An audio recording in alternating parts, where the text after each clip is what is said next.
Oi, galera, tudo bom? Meu nome é Mirelle Alfano, sou professora de Geografia e a partir de hoje vocês vão assistir alguns conteúdos, principalmente voltados para a terceira série ou para vestibular comigo, tá? Nós vamos começar por essa matéria, esse título gigantesco que vocês estão vendo aí na tela, que envolvem tanto a parte de geologia, né, que é abordada dentro desse conteúdo programático da disciplina de geografia, quanto dos agentes internos da Terra.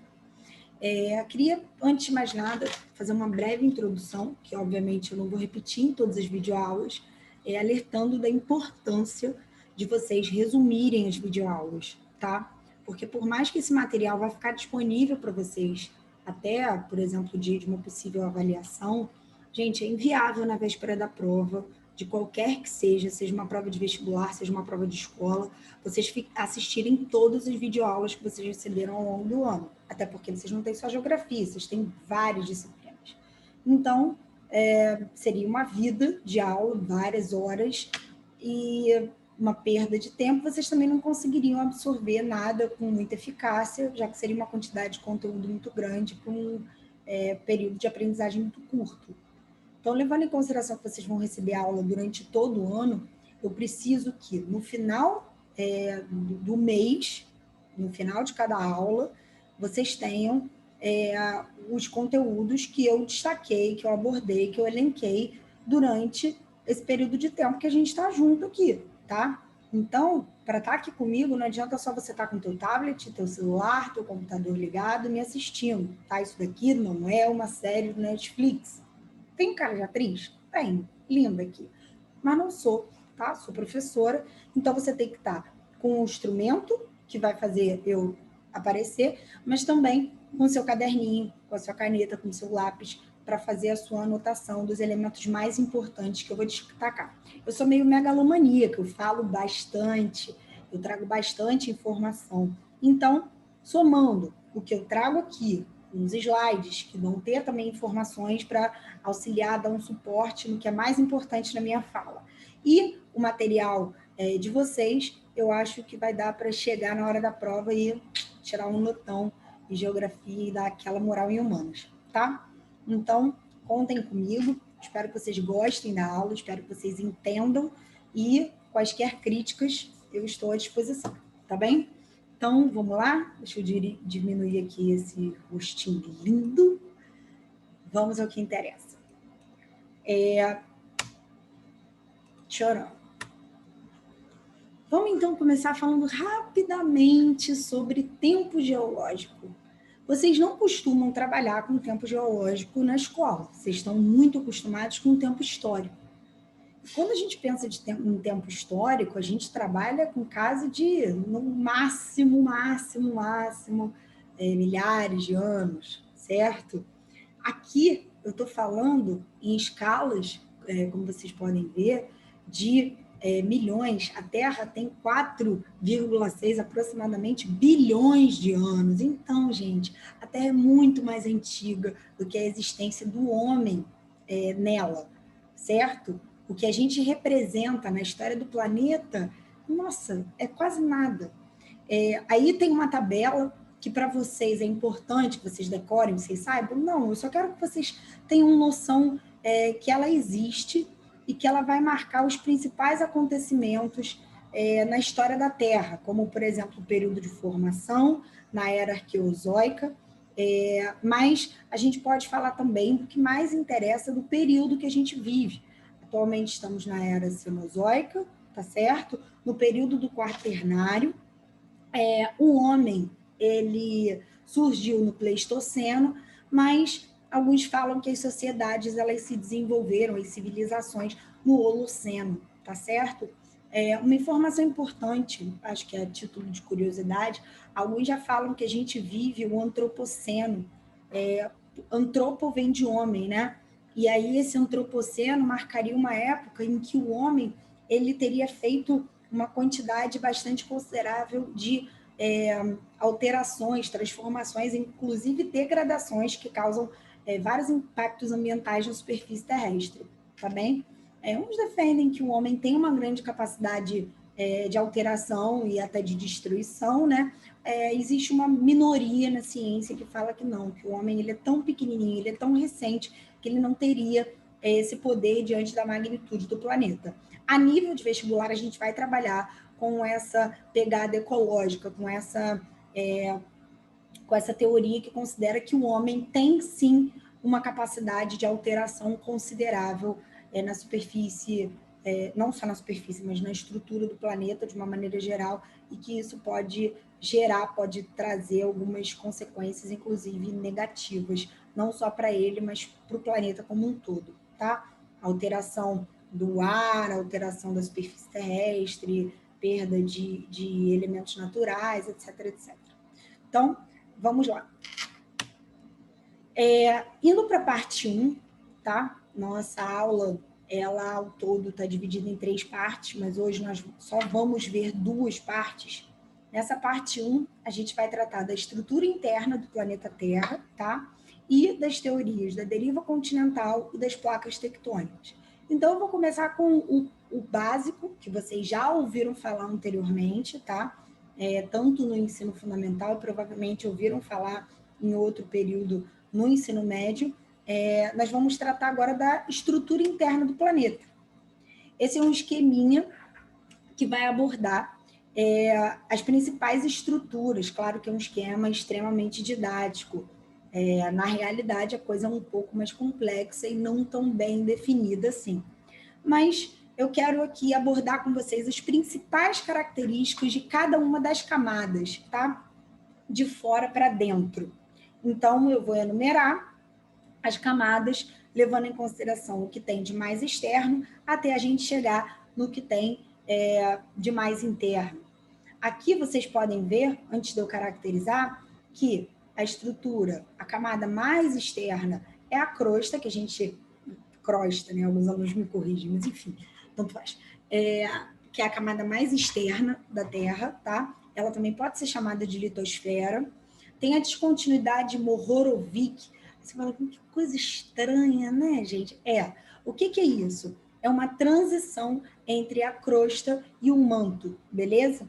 E aí, literalmente uma zona de transição. Acho que a nível de vestibular é só isso que importa mesmo, tá? O manto, ele vai vir depois dessa descontinuidade, tá? O manto é uma camada, como vocês podem ver, espessa. Ele vai se dividir em 2 partes, que é o manto superior, que também pode ser chamado de astenosfera, e o manto inferior, que pode ser chamado também de mesosfera. E aí a gente chega numa outra descontinuidade, que é a descontinuidade de Gutenberg. Esquece esse primeiro nome, ninguém fala isso, nem aparece em vestibular. Em seguida, vem o núcleo, que é dividido em núcleo externo e núcleo interno. Só para frisar que em relação às descontinuidades, a gente vê só mesmo quando isso cai, que é uma coisa bem rara aqui, tanto no Enem quanto nos vestibulares do Rio de Janeiro, no caso o ERJ, né? É que você só precisa saber a ordem das descontinuidades. Bom, então vamos caracterizar rapidamente essa estrutura da Terra. Vamos falar um pouquinho da crosta. A crosta, ou litosfera, ela é a camada mais externa da Terra, tá? E ela não é inteiriça, ela é toda fragmentada. Imagina que você tem um bombom, tipo um serenata de amor. Gente, só pensa em comida, né? Meu Deus do céu. Aí você pega um serenata de amor, tá? Que tem aquela camadinha de chocolate inteira. E aí imagina que você dá uma leve mordida e vai fragmentar aquela superfície, tá? Que ela vai ficar toda rachadinha. Então, essa é a superfície do planeta Terra. Essa é a crosta, que é essa estrutura bem fininha, rachada, segmentada em placas tectônicas. Não vou aprofundar isso agora, porque a gente vai falar daqui a pouquinho, tá? Daqui a alguns minutos a gente vai tratar disso. Só quero que vocês fiquem com essa informação anexada aqui. Então, essa crosta ela pode ser dividida em crosta continental e crosta oceânica. Qual a diferença básica entre as duas? A crosta continental ela é formada de sial, basicamente. O que é isso? Silício e alumínio, tá? Ela é mais espessa, ela é mais grossa, mas em contrapartida ela é menos densa. Enquanto a crosta oceânica, ela é formada de cima, que é o quê? Silício e magnésio. Ela é menos espessa, mas em contrapartida ela vai ser mais densa. Pô, Mirelle, real que eu vou ter que saber isso? Sim. Por que você vai ter que saber isso? Porque essa diferença de densidade ela vai ser extremamente importante quando a gente fala de movimentação das placas, de encontro. Quando você tem duas placas de mesma densidade se encontrando, a consequência ela vai ser diferente de quando você tem duas placas de densidade diferentes, tá certo? Então, mas fiquem tranquilos, eu vou explicar isso com bastante detalhes daqui a pouco, beleza? Então, ótimo. Aí a gente vai para a descontinuidade de Mohorovic. Essa descontinuidade, com esse nome super esquisito, ela vai marcar a transição da crosta para o manto. Chegando no manto, a gente vai ver uma estrutura que vai ser formada de rocha fundida, pelo amor de Deus, com N, tá? Muito engraçado, verdade? Então, várias rochas que vão estar em temperaturas tão altas que elas vão virar uma estrutura viscosa, certo? E essa estrutura viscosa ela vai ser chamada de magma. Quando o magma ele é ejetado por um vulcão, a gente chama isso de lava, beleza? Show. E aí nós temos, na verdade, o manto dividido em duas partes. O manto superior, que é a estenosfera, e o manto inferior, que é a mesosfera. Mirelle, qual a importância disso? Também vamos falar daqui a pouco, quando a gente for tratar da movimentação das placas tectônicas, beleza? Então, mais uma informação que eu quero que você deixe aí guardadinha para eu resgatar daqui a pouquinho. Bom, e aí a gente vai para a descontinuidade de Gutenberg, que é aquela que vai fazer a transição entre o manto e o núcleo da Terra, tá certo? O que é o núcleo? Gente, o núcleo é a área mais quente, vocês imaginem, né? A Terra, imagina a Terra como uma grande sopa que vai esfriar de fora para dentro. Quando tu vai comer uma sopa quente, tu começa no meio? Não, tu é maluco, você vai queimar a tua língua, certo? A perda de calor, a dissipação do calor, ela vai ocorrer das bordas para o meio. Então, como a Terra um dia já foi uma grande bola de fogo, ela já foi muito quente, ela está esfriando de fora para dentro, o que a gente tem no meio ainda está sob altas temperaturas, tá certo? Então, um outro elemento importante é que esse núcleo, ou endosfera, ele vai concentrar os elementos mais densos, que a gente vai chamar de NiF. O que é isso? Níquel e ferro, tá? Basicamente, são os dois elementos mais importantes para a gente saber e que compõem o núcleo, tá?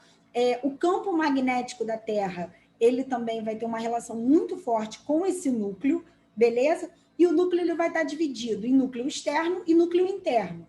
O núcleo externo, ele está em estado líquido, tá? E ele possui até uma temperatura menor, tá, gente? Menor não é uma temperatura de, sei lá, 40 graus, tá? Mas é uma temperatura menor do que o núcleo interno. Mas, em contrapartida, o núcleo interno, ele vai ser um núcleo sólido. Por quê? Como se ele fosse uma bola de ferro, gente, porque a temperatura e a pressão sobre ele são muito grandes. Então, isso vai fazer com que ele seja sólido, tá certo? Agora que vocês já têm uma noção das características gerais da estrutura da Terra, das camadas, a gente vai falar de duas teorias importantes, que são as teorias da deriva continental e das placas tectônicas ou da tectônica de placas, tanto faz. A teoria da deriva continental, ela é uma teoria que foi feita por um cara chamado Alfred Wegener.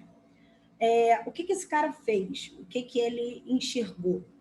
Ele, por conta de algumas evidências, como, por exemplo, vamos lá, o contorno dos continentes, o encaixe do contorno dos continentes. Tipo, se você observar aqui a América do Sul, ela encaixa com a África, tá? A existência de fósseis similares em continentes separados por oceanos. Como é que um animal terrestre de um continente que é separado por um oceano gigantesco também é encontrado em outro continente, tá certo? Além do mais, mesma coisa acontece com vegetais. E uma outra coisa importante é a continuidade geológica de grandes estruturas, certo? A quantidade, as falhas, a estrutura de rochas, as características das rochas que a gente tem na América do Sul serem parecidas com as estruturas de rocha que tem na costa africana. Por meio dessas evidências, o Wegener ele chegou a uma conclusão, que, em algum momento, todos os continentes estiveram unidos em um só, que é a famosa, né, Pangeia. Vocês já estão craques nisso. A Pangeia, então, era um supercontinente, um continente único, unificado, tá? Essa Pangeia, com o passar do tempo, Wegener não sabia explicar por quê, ele foi percebendo que ela foi se separando, tá? Se fragmentando, e que depois de um tempo ela ficou dividida em Laurásia e Gondwana, tá certo? Outras duas grandes estruturas, a Gondwana ao sul, a Laurásia ao norte. E que, posteriormente, até os dias atuais, a gente viu que essas porções terrestres continuaram se afastando. No princípio, no momento em que tinha Pangeia, também existia um oceano único, como vocês podem ver aqui, o Pantalácio. Até aí o Wegener chegou. A grande questão é a seguinte: por quê? Como? Qual a razão que vai explicar essa movimentação, esse afastamento dos continentes? Não se sabia. O tempo passou, né? E quando o tempo foi passando, a ciência não parou. Os pesquisadores continuaram atrás dessa pergunta, na verdade, atrás da resposta para essa pergunta.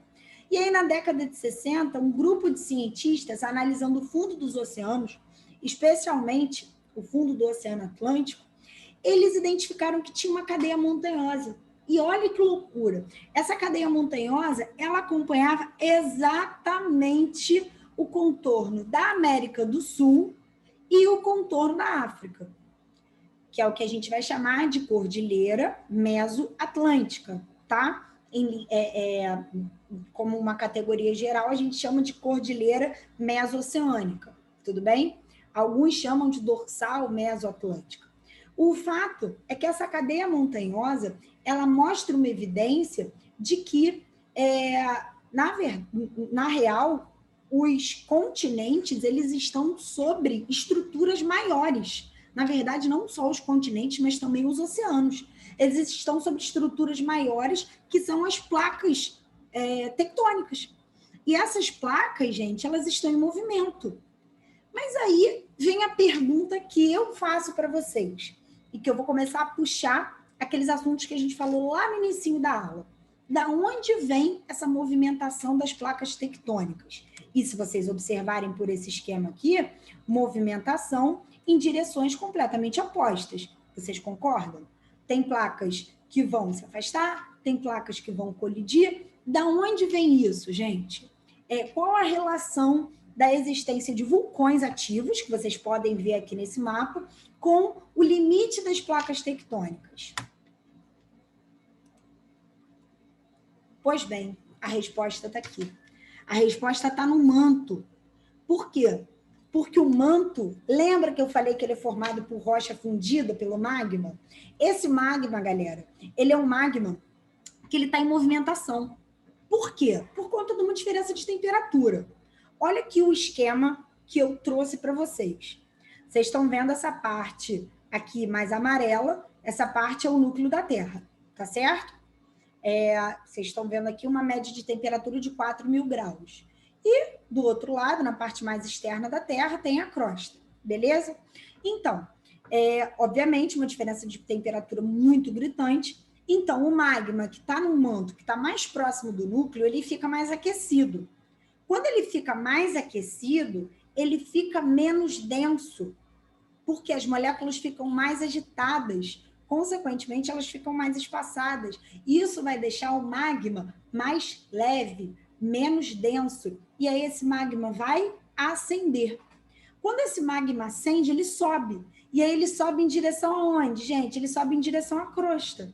Só que quando chega lá em cima, a temperatura é mais baixa. Então, ele esfria.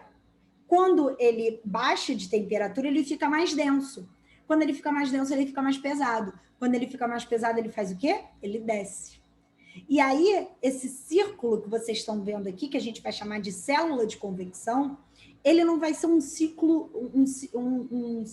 único, que nem uma massa de bolo, que você pega, mexe e vai tudo para o mesmo lado. Não, na Terra, gente, existem várias células de convecção que atuam ao mesmo tempo e para direções completamente opostas. E aí, olha que doideira. Essas células de convecção, elas possuem tanta energia que elas têm capacidade de, a curto prazo ou a longo prazo, dependendo da quantidade de energia acumulada, de movimentar essas placas, que vocês podem ver que são bem fininhas diante da espessura do manto, que estão na superfície terrestre.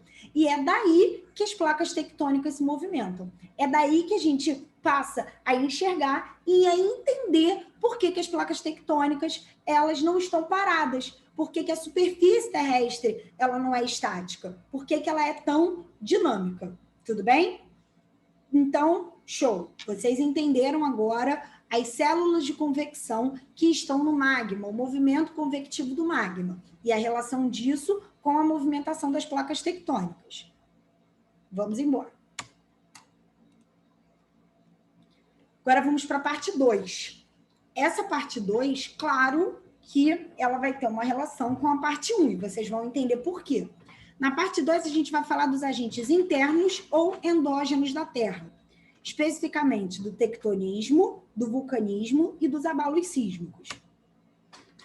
Antes de mais nada, o que são esses agentes internos? Para eu falar dos agentes internos, antes eu vou ter que explicar para vocês quem são os agentes formadores do relevo terrestre, tá? Porque os agentes internos, eles fazem parte desses agentes formadores, tá?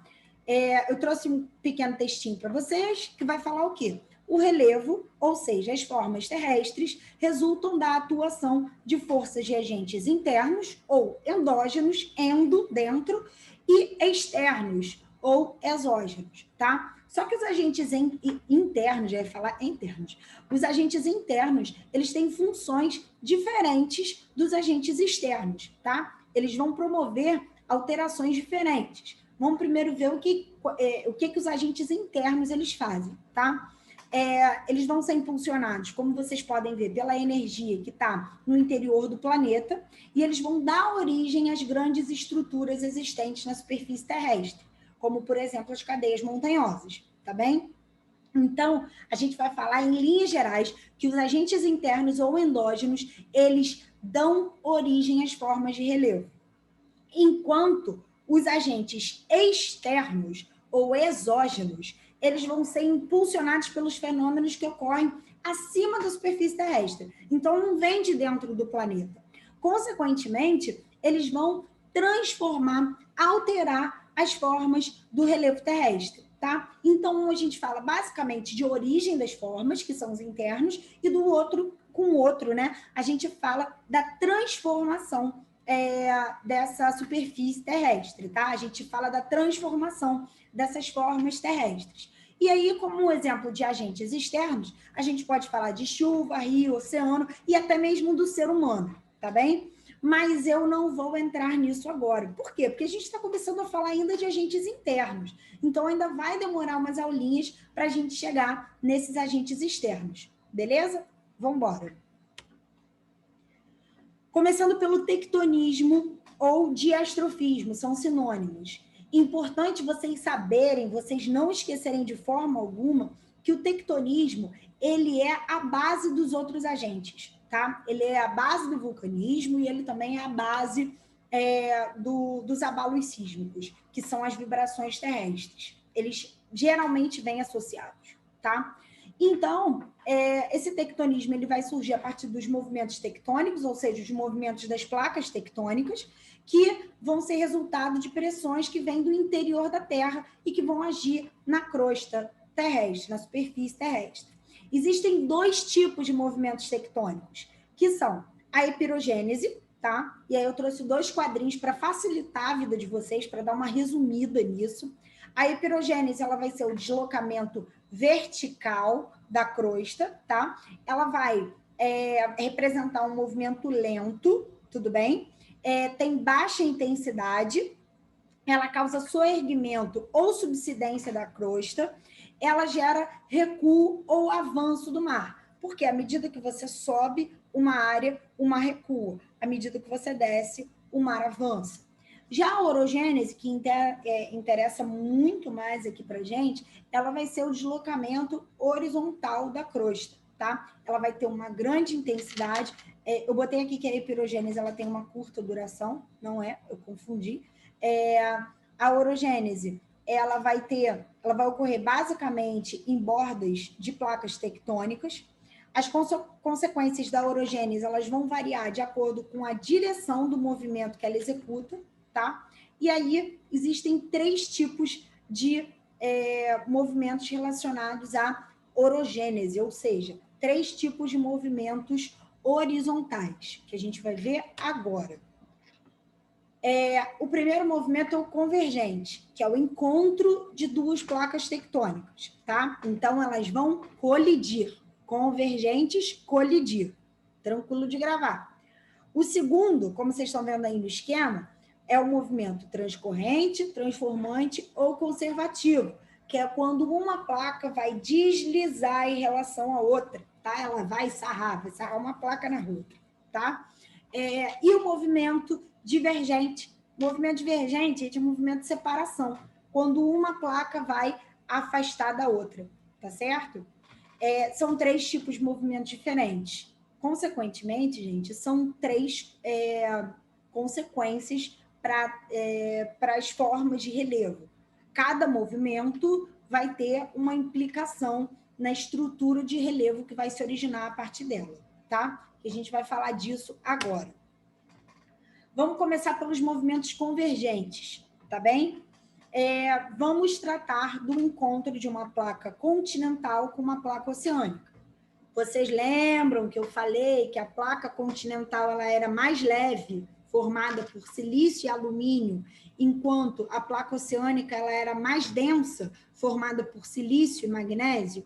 Então, quando essas 2 placas colidem, pelo fato da placa oceânica ser mais densa, ela vai fazer a subducção, ela vai afundar em relação à placa continental. E a placa continental ela vai subir em cima da placa oceânica, tá certo? Um exemplo disso, como vocês podem ver aí, é a placa de Nazca em relação à placa sul-americana. Essa placa de Nazca, como ela é uma placa oceânica, ela é mais densa, ela afunda, enquanto a placa sul-americana só ergue. Do lado da placa sul-americana, a gente vai ver a formação da Cordilheira dos Andes, tá? Que é uma cadeia montanhosa, é um conjunto, na verdade, de cadeias montanhosas, enquanto do lado da placa de Nazca, na parte que afunda, a gente vai ver a formação da fossa do Peruchilho, tá bem? Que são áreas no oceano que têm uma profundidade bastante elevada. Se a gente for para a convergência da placa continental com outra placa continental, elas têm a mesma densidade. O desdobramento disso vai ser o quê, gente? Vai ser que uma placa não vai efetivamente afundar com tanta tranquilidade em relação à outra. Elas vão meio que medir força para ver quem é mais forte. E aí, isso vai fazer com que elas dobrem muito para cima.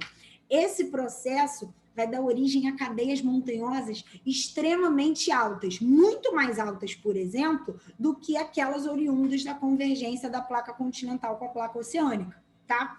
E aí, o encontro dessas 2 placas continentais, a gente pode pegar um exemplo disso, que é um exemplo muito importante, que é o exemplo da placa indo-australiana, tá? Com a placa eurasiática, ou eurasiana, como alguns chamam.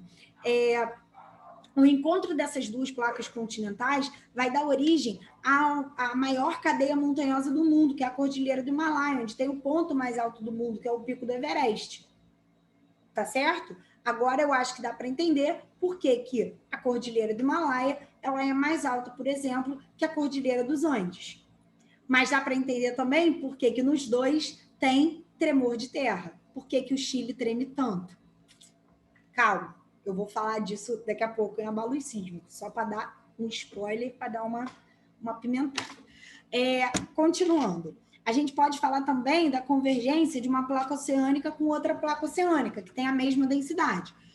Qual a consequência disso? A gente vai ver, de um lado, a formação de um arco de ilhas no oceano e do outro de fossas, tá? Áreas mais profundas. Mas esse último exemplo ele é pouquíssimo recorrente a nível de vestibular. Uma coisa que vocês precisam saber: qualquer limite convergente tem destruição de placa tectônica. Por quê? Quando a placa afunda, ela vai para o magma e, consequentemente, esse magma ele vai fazer o quê? Ele vai derreter, tá? A placa, porque a placa ela é sólida, quando ela chega em altas temperaturas, ela derrete e vira magma. Se a gente está falando de movimentos transcorrentes, que são aqueles movimentos que fazem uma placa deslizar em relação a outra, a gente vai ver a formação de falhas, tá? Como, por exemplo, a falha de San Andreas, nos Estados Unidos. Alguns falam, inclusive, que a Califórnia vai chegar a desaparecer. Bom, e isso tem a ver com limites conservativos. São áreas também que têm muitos tremores de terra. Os movimentos divergentes são aqueles que acontecem a partir da separação das placas. Quando a gente tem um movimento divergente numa área de placa continental, numa área continental, né, sobre a superfície de um continente, a gente vai ter um processo de rifteamento, que é a separação dessa parte da crosta, tá? E essa separação, a princípio, vai formar um vale, como vocês podem ver aqui na segunda situação, né? E esse vale ele vai gerar uma profundidade, ele vai fazer meio que um buraco na estrutura do continente, que em algum momento vai permitir, de tão baixo que vai ficar o buraco, tão profundo, vai permitir a entrada de água. E, a longo prazo, a tendência é que esses movimentos divergentes, eles deem origem aqui, a oceanos. Então, os oceanos, eles se formaram a partir desse processo. Tinha um monte de porção de terra junto, um continente unificado, que começou a se separar, e à medida que esse continente foi se separando, a água foi entrando no meio, conforme a água entrou, pronto, a gente deu origem aos diversos oceanos. O que era um oceano só, o Pantalassa, foi se transformando gradativamente em vários oceanos diferentes, tá bem? Bom, a respeito desse movimento divergente, eu já cheguei a comentar um pouquinho com vocês anteriormente sobre até o descobrimento da teoria da tectônica de placas, a elaboração dela, a análise do fundo dos oceanos. Aqui tem uma imagem mais precisa que vai mostrar a cadeia meso-oceânica, a cadeia mesoatlântica, que eu já tinha dito que existe por conta da separação da África e da América do Sul. É como se ela marcasse uma cicatriz da separação entre essas duas placas. Por quê? A placa sul-americana e a placa africana, elas estão se separando. Quando elas se separam, aqui sobe magma. Quando sobe magma, o magma, quando chega à superfície, ele vai resfriar, forma uma cadeia montanhosa. Mas o processo de separação ele é contínuo. Então, continuamente está abrindo a ferida, o magma está subindo, e aí quando o magma sobe, é como se fosse um sangue que coagulasse, e aí a gente vê que essa cadeia montanhosa se formou por conta, é uma evidência de que esse processo de separação aconteceu. Então, limites divergentes dão origem à construção de placas tectônicas, enquanto limites convergentes dão origem à destruição de placas tectônicas. E aí a gente chega no abalo sísmico, tá? O abalo sísmico, ele é o quê? Ele é o tremor, tá? Ele é uma vibração. E existem dois tipos básicos: os terremotos, que ocorrem na terra, e os maremotos, que ocorrem no mar, tá? Uma questão que a gente vê de forma recorrente no Enem é que os abalos sísmicos, eles são resultado de um alívio de tensão geológica entre placas tectônicas, e esse alívio, ele acaba gerando uma vibração na superfície terrestre. Essa vibração ela vai se propagar nas rochas pelas ondas sísmicas. O ponto do interior da Terra onde é gerado o sismo, onde é gerado o abalo, é chamado de hipocentro.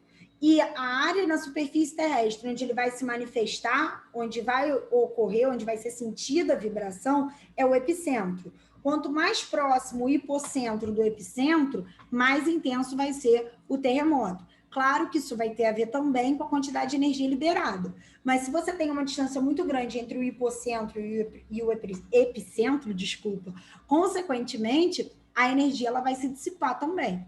E aí existem duas escalas para a gente avaliar isso. A gente pode avaliar os abalos sísmicos pela escala Richter. A escala Richter, ela é uma escala que vai medir a quantidade de energia liberada, tá? Pode ser averiguada por um equipamento chamado de sismógrafo, tá bem?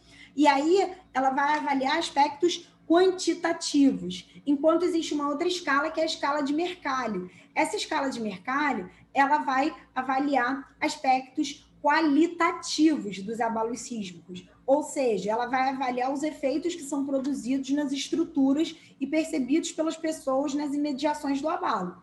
Então, isso significa que para o mesmo abalo, para uma mesma vibração, para um mesmo sismo, a intensidade pode ser diferente em diversas localidades reportadas. Exemplo, você tem um terremoto no Haiti e tem um terremoto no Japão, o que já foi, inclusive, questão de UERJ. O terremoto no Japão, ele vai ter um impacto e o próprio país tem uma capacidade de reconstrução muito melhor e tem uma infraestrutura muito mais preparada para o terremoto do que o Haiti. O Haiti provavelmente vai sofrer uma devastação maior, mesmo que o sismo tenha a mesma intensidade, e também vai ter uma capacidade de recuperação bem mais lenta, tá? Por fim, a gente chega no vulcanismo, que é o último tipo de agente interno, tá? O vulcanismo, ele vai representar um fenômeno geológico que vai estabelecer uma conexão entre o interior da Terra e a superfície terrestre, tá? Gerando o extravasamento do magma em forma de lava, além de gases e fumaça. Não existe só o vulcão que extravasa lava, tá? Existem vulcões, que extravasam gases e piroclastos, ou material piroclásticos. Esses materiais eles vão ser formados a partir de cinzas, partículas poluentes, etc, etc.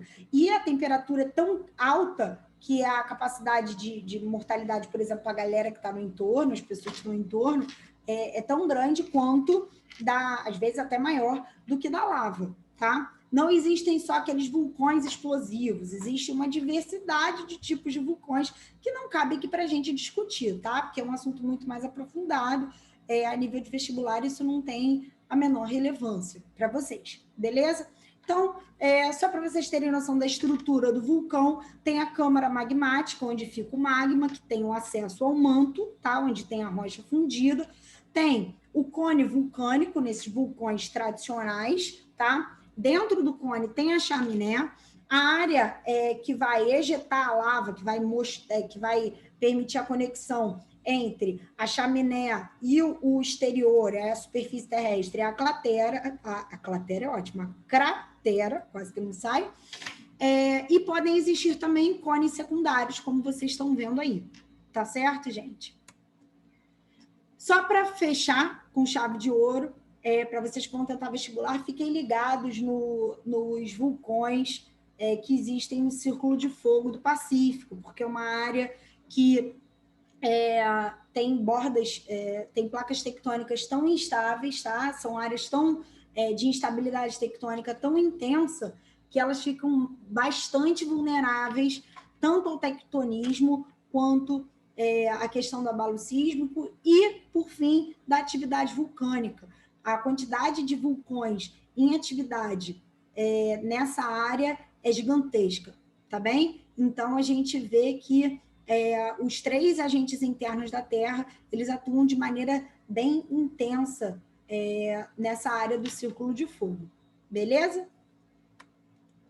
Então, é isso, pessoal. Fechamos aqui nossa primeira aula virtual. Espero que vocês tenham entendido. Sei que tem bastante coisa. Anotem, façam resumo, tá? Vocês não vão gravar tudo que eu disse aqui de primeira. E depois vocês não vão precisar revisitar a aula. Vocês podem ver só o caderninho de vocês, só dar uma lida para lembrar um detalhe ou outro. Beleza? Então é isso, foi um prazer. Espero que vocês tenham gostado, que vocês tenham entendido. Um beijo e até a próxima.